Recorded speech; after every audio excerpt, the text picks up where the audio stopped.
राजूपाल हत्याकांड के गवाह उमेश पाल की दिन दहाड़े हत्या ने यूपी में राजनीतिक और राजनीति से जुड़ी हत्याओं के जख्मों को हरा कर दिया है। इस हत्याकांड को लेकर पॉलिटिक्स में बौखलाहट है, पुलिस में कुलबुलाहट है और पब्लिक में अकुल्लाहट है, क्योंकि बात सिर्फ कानून व्यवस्था को मिली चुनौती की नहीं है। यूपी जुर्म और सियासत की साठगांठ से पैदा हुए पाताल लोक को देख चुका है। उमेश पाल हत्याकांड ने एक झटके में ही यूपी की जमीन की सतह के अंदर अब भी मौजूद उसी पाताल लोक को उघाड़ कर रख दिया है। उत्तर प्रदेश में राजनीतिक हत्याओं की रक्त रंजित पृष्ठभूमि की शुरुआत कहां से होती है, इसका अंदाजा लगाना थोड़ा मुश्किल है, लेकिन गोलियों की तड़तड़ाहट के बीच इसकी सबसे तेज गूंज सुनाई दी 1997 में, जब गोरखपुर के चिल्लूपारा से तत्कालीन विधायक हरिशंकर तिवारी के चिर प्रतिद्वंदी वीरेंद्र शाही की लखनऊ में गोली मारकर हत्या कर दी गई।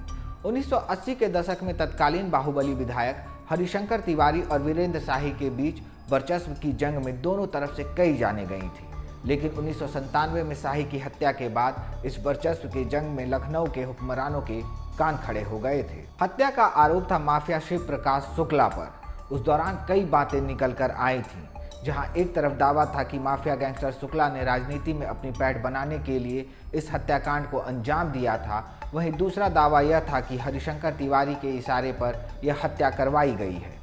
बहरहाल इस हत्या की गूंज दूर तक सुनाई दी। उस समय कुछ अखबारों में यह खबर आई कि श्री प्रकाश शुक्ल ने तत्कालीन मुख्यमंत्री कल्याण सिंह की सुपारी उठा ली है। उत्तर प्रदेश का तत्कालीन सरकारी अमला और पुलिस प्रशासन हरकत में आया। यह वही समय था जब उत्तर प्रदेश में स्पेशल टास्क फोर्स की स्थापना हुई और इस स्पेशल टास्क फोर्स ने श्री प्रकाश शुक्ल को अपना पहला निशाना बनाया। 90 के दशक में प्रदेश की राजनीति उस दौर में थी जहां बाहुबली, गैंग वॉर और माफिया जैसे शब्द बार बार सुनाई देते थे। 90 और 2000 के दशक में कुछ ऐसी हत्याएं हुई जिसने प्रदेश की राजनीतिक हवा का रुख मोड़ दिया। दिन था 29 नवंबर 2005। गाजीपुर के मोहम्मदाबाद सीट से तत्कालीन विधायक कृष्णानंद राय अपने क्षेत्र के सियाड़ी गांव में आयोजित क्रिकेट प्रतियोगिता का उद्घाटन कर वापस आ रहे थे। घात लगाए बदमाशों ने कृष्णानंद राय के काफिले पर AK-47 से सैकड़ों राउंड फायर कर दिए। इस अंधाधुंध फायरिंग में कृष्णानंद राय समेत 7 लोगों की मौत हुई थी। हत्या का आरोप लगा था बाहुबली नेता मुख्तार अंसारी पर। ऐसा माना जाता है कृष्णानंद राय ने 2002 के विधानसभा चुनाव में मुख्तार अंसारी के बड़े भाई अफजाल अंसारी को हराया था, जिसके बाद कृष्णानंद राय मुख्तार के निशाने पर आ गए थे।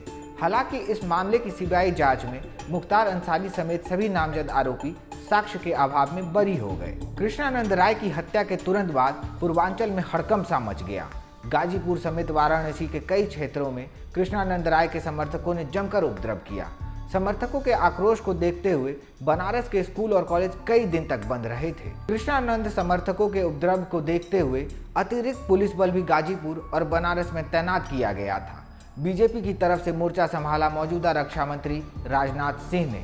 हत्याकांड में सीबीआई जांच की मांग को लेकर राजनाथ सिंह बनारस में जिला मुख्यालय पर अनशन पर बैठ गए थे। 15 दिन तक चले अनशन के बाद राजनाथ सिंह से मिलने अटल बिहारी वाजपेयी भी पहुंचे थे। इस घटना ने गाजीपुर का सियासी माहौल पूरी तरीके से बदल कर रख दिया, लेकिन राय परिवार और अंसारी बंधुओं में वर्चस्व की जंग अभी भी जारी है। हर चुनाव से पहले कृष्णानंद राय की हत्या का मामला उभर कर आता है और यह हत्याकांड गाजीपुर में एक मुख्य मुद्दे की तरह अभी भी पूर्वांचल की राजनीति में जिंदा है। दिवंगत विधायक कृष्णानंद राय की पत्नी अलका राय भी सक्रिय राजनीति में आ गई हैं। 2017 के विधानसभा चुनाव में अलका राय ने मोहम्मदाबाद सीट पर अफजाल अंसारी को हराकर जीत दर्ज की। 2022 में अंसारी खेमे ने फिर वापसी की। मुख्तार अंसारी के भतीजे सुहेब अंसारी ने यहां से जीत दर्ज की। कृष्णानंद राय हत्याकांड से मिलता जुलता मामला प्रयागराज में भी हुआ। साल वही था 2005। इलाहाबाद पश्चिमी से तत्कालीन बीएसपी विधायक राजूपाल स्वरूप रानी नेहरू अस्पताल से बाहर निकले और अपने 2 गाड़ियों के काफिले के साथ घर की तरफ बढ़ने लगे। दोनों गाड़ियां सुलेम सराय जीटी रोड पर अमित दीप मोटर्स के सामने पहुंची ही थी कि एक गाड़ी राजूपाल की गाड़ी के सामने आ गई। फिल्मी अंदाज में अचानक सामने आई गाड़ी से संभलने का मौका मिलता कि सामने का शीशा चीरते हुए एक गोली राजूपाल के सीने में जा लगी। एक ही पल में 5 हथियारबंद सामने वाली गाड़ी से बाहर आए और फायरिंग शुरू कर दी। 3 लोग राजू की गाड़ी पर ताबड़तोड़ गोली बरसा रहे थे, जबकि 2 हमलावर पीछे वाली स्कॉर्पियो पर फायर झोंक रहे थे। दिन दहाड़े सैकड़ों लोगों के सामने हुए शूट आउट में राजू पाल समेत 3 लोगों की हत्या हो गई थी। साल 2005 में राजू पाल हत्याकांड के बाद इलाहाबाद और यूपी की सियासत में बड़ा बदलाव हुआ। साल 2007 में हुए यूपी विधानसभा चुनाव में समाजवादी पार्टी की हार हुई और बीएसपी ने सरकार बनाई।